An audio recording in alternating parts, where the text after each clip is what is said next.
All right, we're certainly no hit squad around here, but we are the hit squad when it comes to football and fans first football show. I am your host with the most, BAD. Brian is not with us today. That's okay. He's got to take some time off once in a while. We love him for that. He deserves it. He already does way too much, wears too many hats. I could sit here and talk an hour about how many different networks and programs and everything that he's running, whether it's Vegas, Steelers, Jacksonville. The guy is crazy. We love him. He's our crazy man, but he's not here today, and neither is Jess Plays with Mile High Broncos. But instead, it's me, Hogan, host of Foxborough Frenzy, and sometimes host of this wonderful Fans First football show. And of course, I am joined by the amazing, the talented, the all-around BA badass. Sorry if I can't swear if I'm not allowed to. I just did anyway. It's Reed. I'm going there. Reed, my man, how you doing? It's been too long. Tell me how you feeling.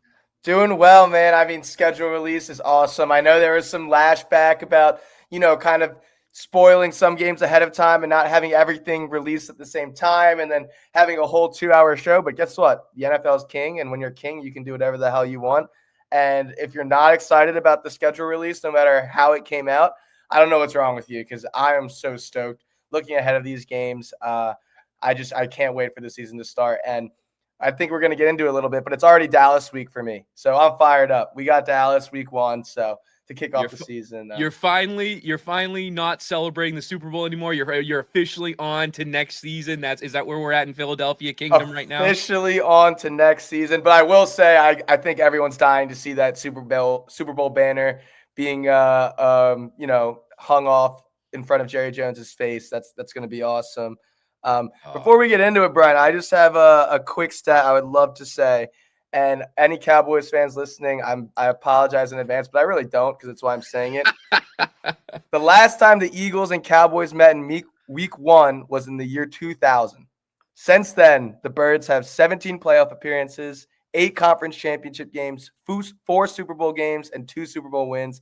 The Cowboys have 10 playoff appearances and 0 championship games.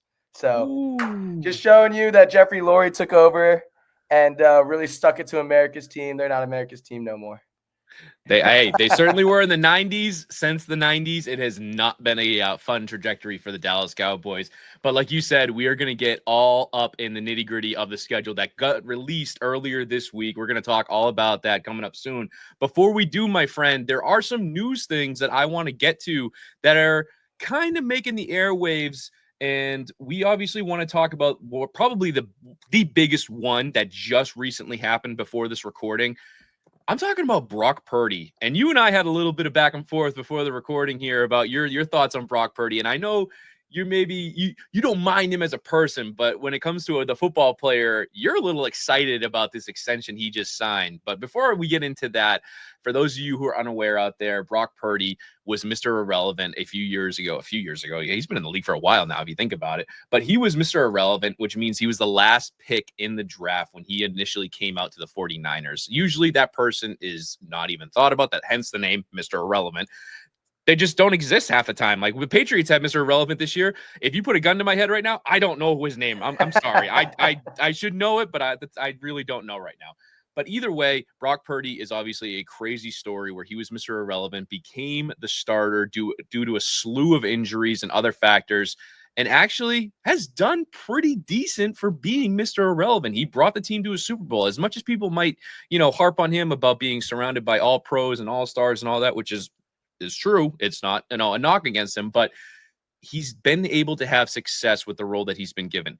Now the 49ers are rewarding him with that, giving him a 5-year, I want to say it was $386 million that he just signed an extension there. So Mr. Irrelevant is now Mr. Moneybags. Okay, I've spewed enough about that. Reed, give me your initial thoughts on Brock Purdy signing this extension with the 49ers. Yeah, it is crazy too. You touched on being Mr. Irrelevant and a slew of injuries. Like they traded up for Trey Lance in that draft. They gave up a boatload of picks to go and get Trey Lance. And who would have thought that Brock Purdy emerges as the guy in San Francisco? I want to preface this by saying I have nothing against Brock Purdy, the person, or honestly, even the player. It's more the Niners fans that drive me mad and I hate them. And I think you saw it last year. There were injuries, but you kind of saw the start of the downfall of the 49ers in my head. And this could be a hot take, but I think that this only accelerates the process, right? Obviously, Brock Purdy led a team to the Super Bowl that was phenomenal in the trenches on both sides of the ball. You saw the Eagles do that this year. And they have in the draft, they targeted the defensive line heavily because that used to be their identity, and it's kind of disappeared these past couple years. Trent Williams is getting older. The O-line isn't as good as it has been. And I just, Debo's gone. Ayuk with that whole contract dispute, and then he gets hurt. Look, again, I'm not preying on anyone's downfall, but I would be lying if I didn't say I think this is kind of the steps in motion of the Niners to kind of – I still think they'll be a decent team, but I don't think they're going to be a contender like they were, previous 5 to 7 years. Yeah, it's going to be fascinating to see because when you think of the 49ers, you think of a team that over the last 2 decades or so, I would say, has had a roller coaster of a time. They've had their ups and their downs, as plenty of other teams have had. But really, with the 49ers, when they're up, I mean, they're making Super Bowl runs. They're not winning them, but they're getting to NFC championships. They're getting to Super Bowls. Like, they're a dang good team when they're on. And especially coming off a Super Bowl loss only 2 seasons ago to the Chiefs, I think a lot of people had that expectation that, hey, they're going to be right back in the mix this previous year. And then, like you touched on, whether it was injuries or guys not performing, the rug got pulled underneath them, and I think they finished 6-11, or not a great record for the standards that the 49ers have come to be accustomed to. So with Purdy getting that money, it will be fascinating to see if they can get back to that level of success they had before, where they make the NFC Championship run, the possible Super Bowl appearances, or maybe even getting over the hump and winning the Super Bowl. But until that happens, the interesting thing with that is, like, the Niners have always been, like you mentioned, they've always been prioritizing like the trenches, or they don't pay these marquee guys a boatload of money where they'd rather have a bunch of studs on both sides of the ball, obviously besides like Trent Williams. But now that they paid Ayuk and Purdy, it's like they're not going to have the depth that they're so used to having during these Super Bowl runs. So I could be totally wrong. Only time will tell. But that's the biggest thing for me, is they're allocating so much more money to individuals that, in my opinion, aren't necessarily worth that price tag in Purdy and Ayuk, whereas they're used to splurging on a multitude of depth positions on the line on both sides of the ball. So, yeah. Right. Yeah. Like I said, the NFC West will certainly be fascinating to see how the chips fall, especially with the Rams doing what they did in the offseason. The Cardinals are, always a question mark. And then Seattle is like a completely different team at this point. They had a major overhaul. So how everything shakes out in that NFC West division will be great football to see, especially, like I said, we got the schedule to talk about. So maybe we'll talk about that a little bit more. But before we do, I want to get into another quarterback situation where we go from the 49ers, where Mr. Irrelevant became Mr. Moneybags. And now we're going to kind of I don't want to say a tragic situation, but kind of an unfortunate situation down in New Orleans, where Derek Carr unfortunately announced his retirement in a very, very surprise move. But at the same time, maybe it shouldn't have been surprising because of the way that injuries piled up for him throughout his career. For those of you who have been following football for a while, you'll know Derek Carr started his career with what was the Oakland Raiders. It became the Las Vegas Raiders.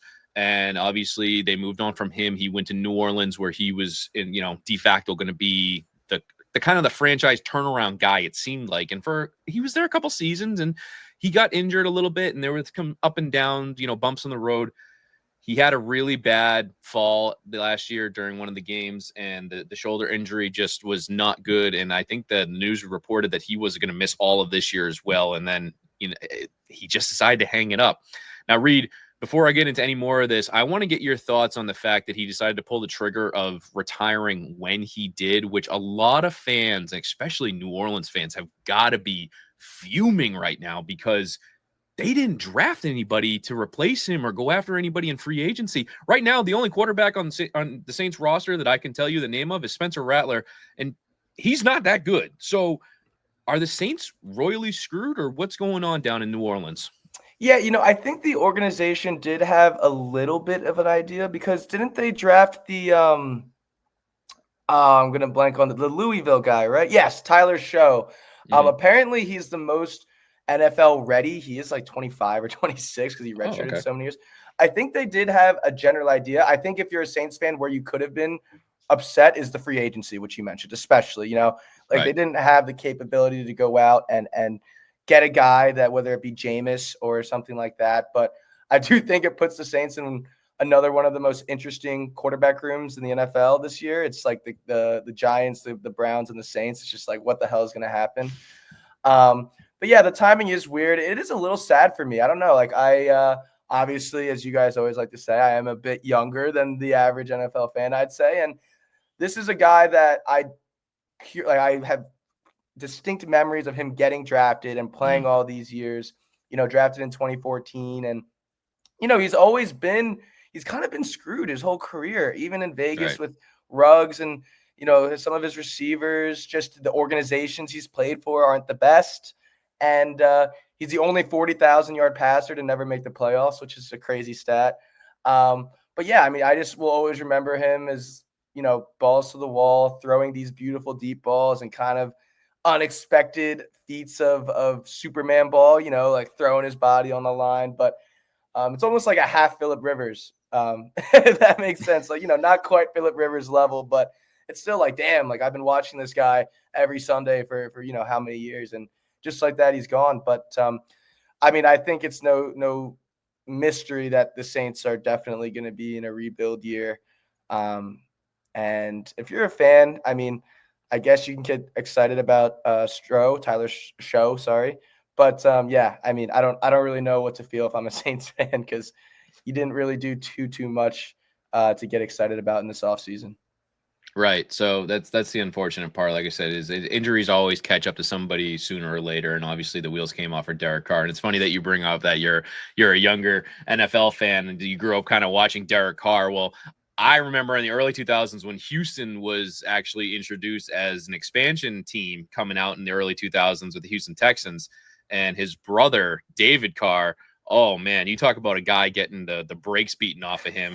He had the record for getting sacked the most amount of times his rookie year, and it was just a horrible situation. And the fact that Derek had the kind of career that he did in comparison to his brother David, it's good, and I'm happy for him. But at the same time, it's unfortunate, like you said, that you never got a real chance to see him kind of shine on a team where all the pieces could fall together and he could have a deep playoff run or something, But well wishes to you, Derek. Enjoy retirement. I'm sure all the millions of dollars you made in your playing career is really going to make it tough for you and everything. So he's going to launch his mascara business. That's hey, if he goes back to the Raiders, he could do that. That's completely fine. Man, so the black hole over there. So all right, before we get into the schedule madness, there's one more story that I want to touch on that I found interesting, and I wanted to talk about this because I am a resident Caleb Williams hater. I will say it. I don't like him. And this stems back because for those of you who are curious, I am a Texas Longhorns fan in college, and Caleb Williams started his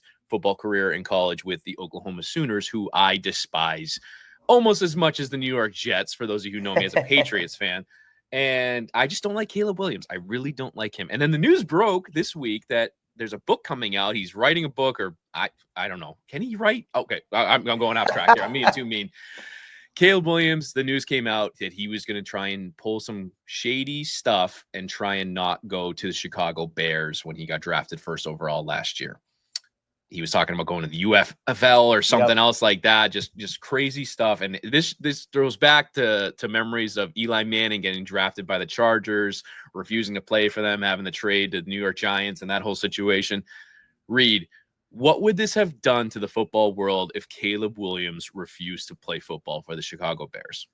Hogan, if I'm being completely honest, I don't think it was ever actually going to happen. I think there definitely was the idea, and I know there was like that report that you're mentioning about him and his dad actually seriously discussing it. But I think, the dry wood was there and it was placed in the campfire, but there was no matches. I don't think they would have ever actually pulled the trigger there.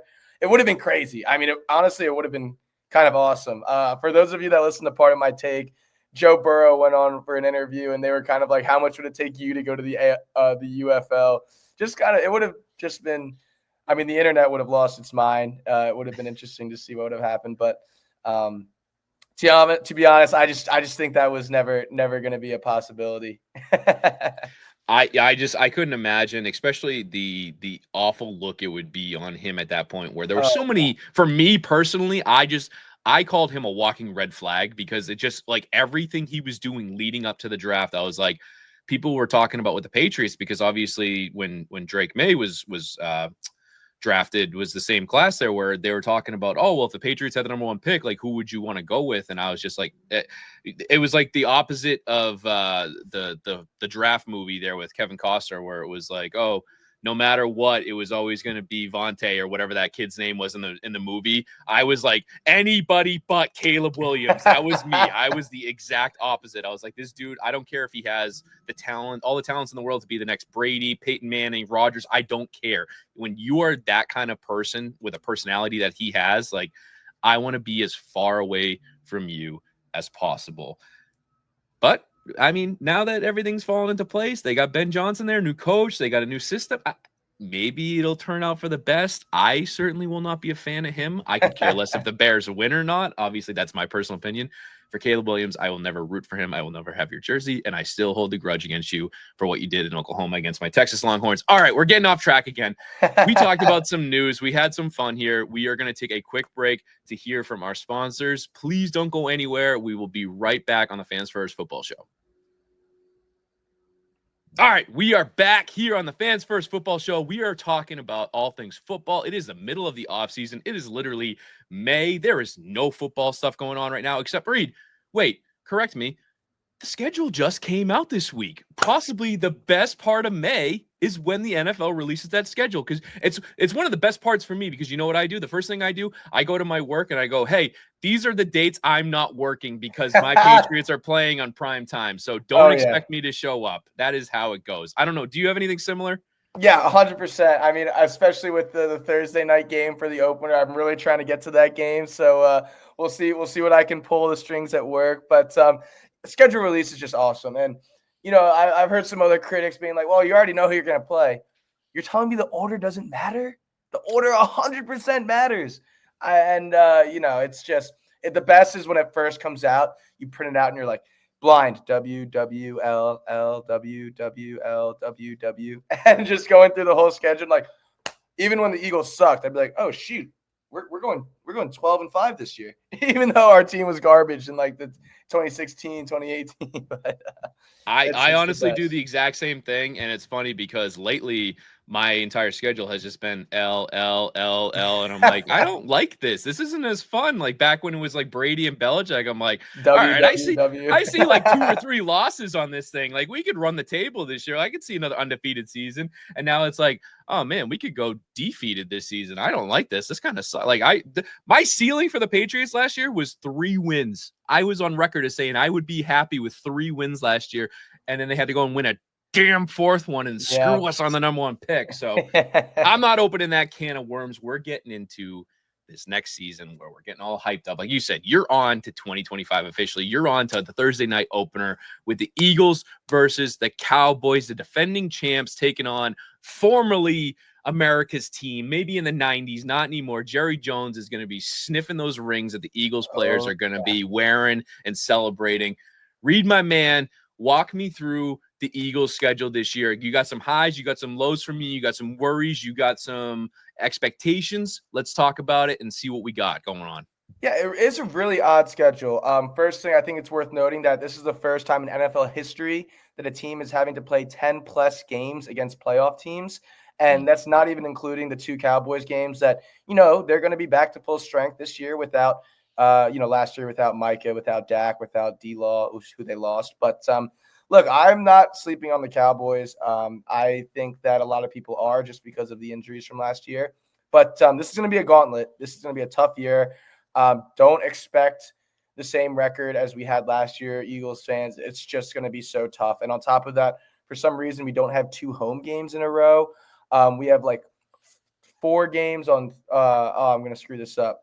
In the first 10 weeks, we have a bunch of games on Thursday, I believe, and then it switches to Monday. It's just odd. We don't have a lot of Sunday games. Just in general, very odd schedule. But, hey, we're going to have to play a championship schedule. And, oh, man, am I excited. The one thing I thought was really odd is that the NFL put us playing the Giants and the Commanders within 3 weeks. So we play both games against the Giants within 3 weeks of each other, and then both games against the Commanders within 3 weeks of each other, which I don't know. I think that's a little weird. It kind of came in last year as a bit of a trend, but there is a chance, I know not likely, but that some of these Commanders-Eagles games aren't going to matter, which I'm not sure why the NFL would do that because obviously that's an NFC Championship game rematch. Right. But besides that, looking at the schedule, I love primetime games for the Birds because, obviously when the Eagles are playing, that's all I'm focused on. And when they're in primetime, I'm not screwed over of not being able to watch the other 1 o'clock games or the other 4 o'clock games because the Eagles are playing. And it helps me for this show, especially Hogan, because I'll be able to see every game with my full attention rather than, really just slocking into the Birds on a Sunday 1 o'clock slate, let's say. Absolutely. That's the biggest thing is making sure you got the time to figure out what the primetime schedule and all that. Like I said, being a Patriots fan for as long as I've been, primetime games became just a natural thing for me because obviously they wanted to put Brady versus Manning, Brady versus Breeze, Brady versus whoever. It was always going to be prime time, and Sunday nights, Thursday nights, Monday nights, I was like, I got the 24-hour bug. I ain't coming into work, so don't expect me there. So I completely get that. Now it's a little different for me because I'm going to jump into my Patriots schedule that we got going on this year, which the release of it, I was kind of pleasantly surprised to see that it wasn't, as daunting as it's been in the past where we're the opposite of you, right? Where you have all these playoff teams you got to worry about with your defending champ Eagles there. I got a slew of teams that didn't even sniff the playoffs, which, hey, I'm okay with because we need to, beat up on some bottom feeder teams at this point, if we can even do that. But I think obviously with all the offseason acquisitions, Mike Vrabel taking over, I think the Patriots are going to be in a better spot at this point. Kind of going off of what you said with the divisional stuff, the NFL schedulers must have like a doozy of a time trying to figure out the schedule because the biggest thing that I noticed with the Patriots is 3 of their last 4 games are divisional games. So they got the Bills, they got the Jets, and they got the Dolphins. And then on top of that, they got the Ravens as that 4th one in there. Just like that is a gauntlet, obviously, at the end of the season, especially depending on playoff seedings, if they're going for playoffs at this point, which obviously the expectations around here are sky high again. Oh, I'm sure. But that's just kind of crazy to see so many divisional opponents stacked at the end of the year like that. I'll be very curious to see how my Patriots take care of business there. Otherwise, looking at the Patriots overall, I'm pleasantly surprised to see that we're playing NFC South this year, a division that does not scare me very much. Obviously, I think Tampa's a decent team to contend with down there. The Falcons, we'll see how they end up with the whole Kirk Cousins, Michael Penix situation there. And then on top of that, too, of course, they got to face the AFC North. So BAD Brian and me are going to have a couple of battles going into this season. Yeah. My Patriots taking on his Steelers in week 3. We'll see who's playing quarterback for the Steelers. He seems to think it's Aaron Rodgers. At this point, he's still not with that team. So I'm not going to start stressing about it until I actually see who's in that black and gold for the Pittsburgh Steelers over there. But otherwise, the Patriots schedule is shaping up to be pretty decent. The one caveat to everything, and we're going to get into a little bit of more of like schedule quirks later on, as I noticed, is the Patriots have 3 straight away games, which I'm trying to remember the last time that they've had so many where, like you said, you talked about that the Eagles don't even have back-to-back home games, it seems. The Patriots are at Buffalo, at New Orleans, at Tennessee, so they're going to be all over the map for 3 weeks there, which they're not tough teams other than the Bills. Obviously, the Bills are a tough team, but earlier in the season when they're playing them, it's not crazy to go up there in October when they are. But just to travel to the Saints and then travel to Tennessee, if they had to throw in a West Coast trip in there, I'd be really worried. But I mean, that's a big thing, Rita. What are your thoughts on when a team has to go do a lot of traveling? Do you think that actually plays more of an impact on the team itself and the results of the game, or are you not as concerned about that? Yeah, I think it's definitely one of the most underrated aspects of NFL, especially in the gambling world. I think a lot of times people see certain spreads and certain money lines and they're shocked by, and they kind of get tricked by Vegas, where I think it's 100% a real thing. I think it was the Bills. I think the Bills fans are really happy because they have one of the least amount of miles they have to travel across the season. But it's a real thing. I mean, Hogan, tell me when you don't fly home after a vacation or drive home after a vacation and you got work the next day. I mean, that first day sucks, right? And it's NFL players are humans too. They have emotions in their bodies. Even though it's in incredibly better shape than ours, they have human bodies too, right? And I think that's 100% a very influential factor. And check out Broad Street Lincoln Financial Logs for some sports betting picks, but we definitely factor that in when it's extreme. when it's a average traveling distance, I think maybe you don't have to look into that too much. But when there's extreme differences, I think it's worth it, especially when a team's been on the road for, like you mentioned, your Patriots for 3 weeks. It's like, okay, well, that third game, I mean, they're going to be dying to get home. Right. That's the biggest thing. So away games are always an interesting subject to bring up and everything. And the biggest one that I want to talk about now that doesn't really involve either one of our teams, but you and I talked about a little bit before recording, is the international games. For me personally, I have never been a fan of these because I feel like it's such a disadvantage to either both teams or one team or what have you, depending on the travel schedule, what time they're able to get overseas or whatever's going on. And I know the NFL is a money bags machine at this point where they are just pumping out as much cash as they can, and spreading this game internationally has been a huge success for them, because if you watch any of the international games, they pack those stadiums. Oh, yeah. I mean, granted, the people there probably don't even speak English. They don't even know what's going on, but they're wearing the jerseys of like anybody that played in the NFL, and they are just loving life, slamming beers back, and just I don't know, they love it. I mean, there's a bunch of soccer hooligans over there, football hooligans, whatever you want to call them, but now they're turning into NFL hooligans. I love it, but at the same time, for me personally, especially when my Patriots go overseas, it's always, you can tell there's such a drag on them. Like you said, when you get back home, you want to crash, and it's like, all right, no, we got to restart the clock. Here we go again. So, but the big thing that I want to talk about internationally that kind of caught my attention with the schedule release was the Minnesota Vikings are the first team in NFL history that are going to be playing back-to-back international games in 2 different countries. Now, I think it was last year, the Jacksonville Jaguars had back-to-back London games where they played my Patriots in one of them, and I forget who the other team that they played, but they stayed there. So it was kind of like, it was not really a disadvantage. They got to be accumulated, and they were 2 weeks. They had that time there. But the Minnesota Vikings are going from London to Dublin. So, Reed, what are your thoughts on international games? And I don't want to say Minnesota's getting screwed because it's not like a huge travel thing, especially in Europe like that. But what are your thoughts on international games? Is this going to be like a problem going forward?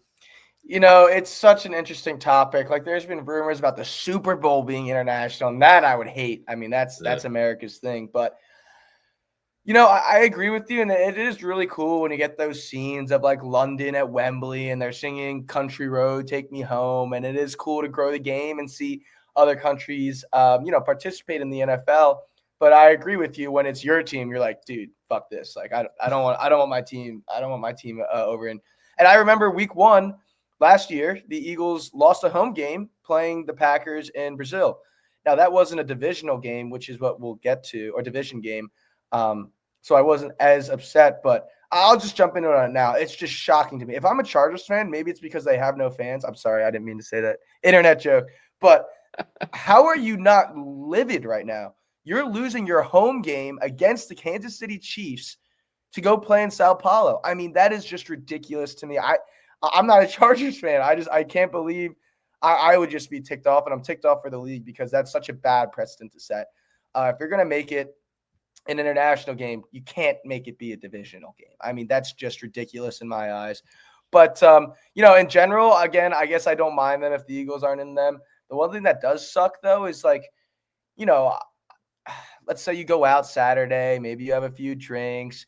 You want to wake up at like 11 to 12 on Sunday, have a time to look at the slate, maybe throw in some bets, and then you're ready to go by 1.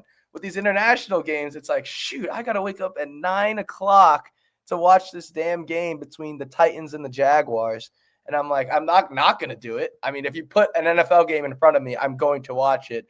But now I got to wake up and have a 12-hour or more than a 12-hour day, which I guess I shouldn't be complaining about watching football. But yeah, I don't know. I maybe I'm a creature of old habit. I just loved when all the games are at 1, and then you got the 4 o'clock slate, and then obviously Sunday night. But I get it, right? It's a business, and they're doing extremely well overseas, so they want to keep expanding. And at the end of the day, money is always the top priority, unfortunately. So I think that's where we're at right now.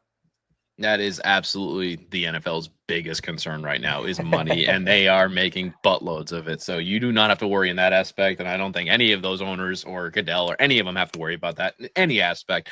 All right, but buddy, before we sign off, I want to get this. I'm throwing this on a limb here. I want to see what you got. If you can answer one for me, that's completely fine. But I want to get your biggest matchup of the season, whether it's with Eagles or it's two other teams, whatever you want to do. And I'm going to go first. So I'll give you a little time to think about it, and hopefully I don't steal your thunder here. No, no problem. But for me, I am going out on a limb, and I am looking forward to Thanksgiving of all days. Hey, let me guess, the night game. I'm going with the Cowboys and Chiefs. Oh, yeah. I'm going with the Cowboys and Chiefs. You know why? Because at the end of the day, everybody either loves that matchup or they hate that matchup. And for me, I hate the Chiefs, and I have no problem with the Cowboys because the Cowboys have never done anything wrong to me personally. But it's just it's that game that you're gonna love to love it or you're gonna love to hate it. And I really, really hope for all of us NFL fans that Dallas is completely healthy and that we can get either a shootout or some kind of amazing matchup that just, at the end of the day, if both teams could lose, I think that would just make everybody happy. But I mean, I don't think that can or will happen. But honestly, that is one game that jumped out at me when I first saw the overwhelming schedule of all the matchups. And I know there's 100 more that we could talk about, but I just want to throw out my personal one that I'm looking forward to the most. It's got to be the Cowboys versus the Chiefs on Thanksgiving, because I can't wait to see how that goes. Give me your matchup that you just cannot, like, regardless if it's Eagles or not, you're going to sit down and your phone's off and you're just watching football to watch football. What do you got for me? Yeah, real quick, I just saw this funny joke online, and it was like the NFL really just like finally got sick of Dak getting hurt before playing the Eagles. Because I don't know if I'm sure you're not in the weeds with this, but Dak has missed like the last 6 Eagles Cowboys games. He's just always hurt. So like, they finally got sick of Dak getting hurt and moved it to week 1. Now watch, he'll get hurt on the first play of the game. Exactly, like a little Rodgers moment. But I actually have 2 games here, and they're both AFC, believe it or not. Oh, okay. It's funny. I guess it's just because I hate all the NFC. I don't hate them all, but you know what I mean. It's like I look forward more to the AFC teams because I want a really great game and I want to see both teams play well. If it's like the Commanders and the Lions playing this year, I'm like, oh well, I don't really want to see them play well, because then it's not good for us. But I am going to throw out 2.